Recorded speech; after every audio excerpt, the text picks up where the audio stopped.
Oh là là, et c'est évidemment avec Morgane. Salut Morgane. Salut! Alors, comment tu vas aujourd'hui? C'est des questions qu'il faut se poser tous les jours, voire plusieurs fois par jour. Oui, c'est vrai, c'est vrai. Bah ça va, ça va. J'ai envie aujourd'hui cette semaine de vous parler un petit peu de l'idée de prendre le temps et de travailler plutôt sur l'idée d'être dans l'esprit calme et zen en famille un petit peu parce que je pense qu'on a eu 3 premières semaines de confinement assez mouvementées. Il a fallu se réorganiser, il a fallu télétravailler, des choses qu'on n'avait peut-être pas forcément l'habitude de faire.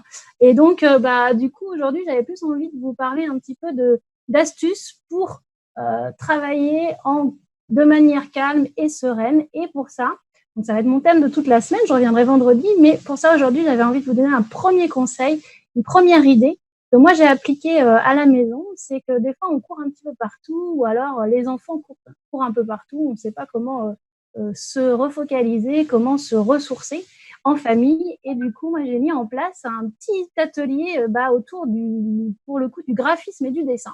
Voilà. Je ne sais pas si tu dessines, Benjamin, avec tes enfants, parce que les enfants dessinent. Alors, Euh, moi je suis dans la vidéo parce que je ne sais pas écrire graphiquement. Donc dessiner, alors schématiquement, des patates, oui. ouais, Par contre, colorier, ouais, on a fait, tu sais, des dessins géants là. ouais. Et ça, c'est génial. Je sais pas si c'est ça que tu allais Et me ça, parler, mais ouais, c'est ça. Ça, c'est très sympa de faire aussi des œuvres collectives. Alors, nous, on a travaillé plutôt sur la précision, hein, ce qui permet aussi de travailler quelque chose de plus en finesse, on va dire, et puis d'y passer du temps. Donc, moi, je voulais vous montrer déjà un petit peu les œuvres de la maison, les œuvres collectives. Alors, ça, c'est voilà, pour vous exprimer un peu ce qu'on a fait tous ensemble. Donc, ça, c'est un mandala que moi, j'ai réalisé. Voilà. Donc, couleurs aussi, on parlera dans quelques semaines, je vous parlerai un petit peu de la symbolique des couleurs et ce que ça peut aussi véhiculer comme énergie, comme émotion au quotidien. Donc, on j'ai parlera de ça, mais là, j'ai le appris travail du récemment que dessin. c'était facile à faire. Enfin, ça paraît complexe là, parce que moi Ouais, tu me montres ça, jamais d'avis. Et en fait, c'est facile. Tu peux nous dire comment on fait? Ou c'est pas le bah, sujet? ça, c'est vraiment c'est très simple. Faut se laisser aller, faut être plutôt dans un esprit de sérénité, de calme. Moi, je fais ça, par exemple, quand mes enfants à côté font leurs devoirs et autres, et que je suis là à attendre, et que des fois, je me dis, qu'est-ce que je peux faire mes 10 doigts pendant qu'eux, ils sont en train de faire leurs petits exercices. Donc, moi, je veux plutôt me laisser guider par l'intuition, ce qui vient sur le moment. Donc là, j'étais plutôt sur le vert et l'orange, qui étaient des couleurs de printemps.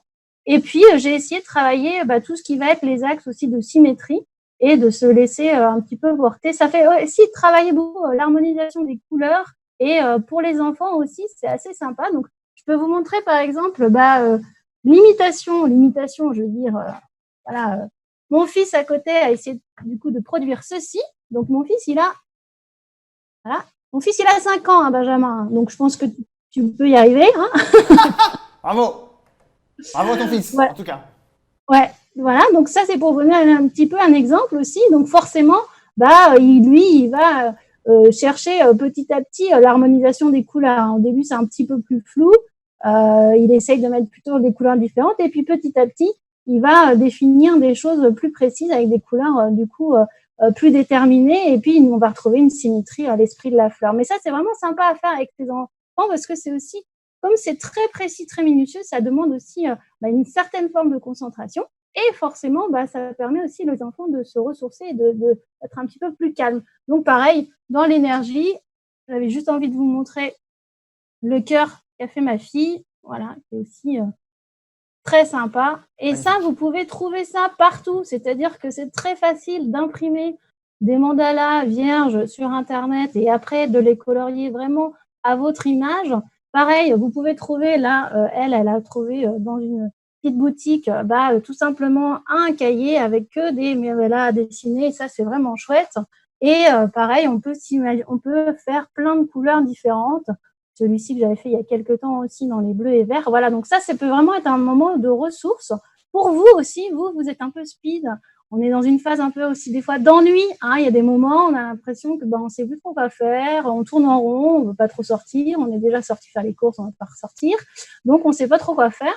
Donc, c'est l'idée aussi de sortir les crayons de couleur et de se mettre dans un endroit calme, des fois même au soleil si vous pouvez avoir la possibilité d'aller dans votre jardin et de dessiner tranquillement et c'est vraiment très très ressourçant. Donc c'était ma petite astuce du jour. Je reviendrai du coup vendredi pour une clinique un petit peu plus longue où je vous amènerai du coup différents exercices, différents ateliers créatifs pour pouvoir travailler le calme, le zen, toute la relaxation, la respiration en famille. Voilà. Merci à toi, Benjamin. Merci Morgane pour toutes ces astuces que tu nous donnes au fil des semaines, voilà, pour la rubrique famille notamment, comment rester zen Ouais. en famille, comment créer. Et on te dit à vendredi. Merci À vendredi. pour ton temps.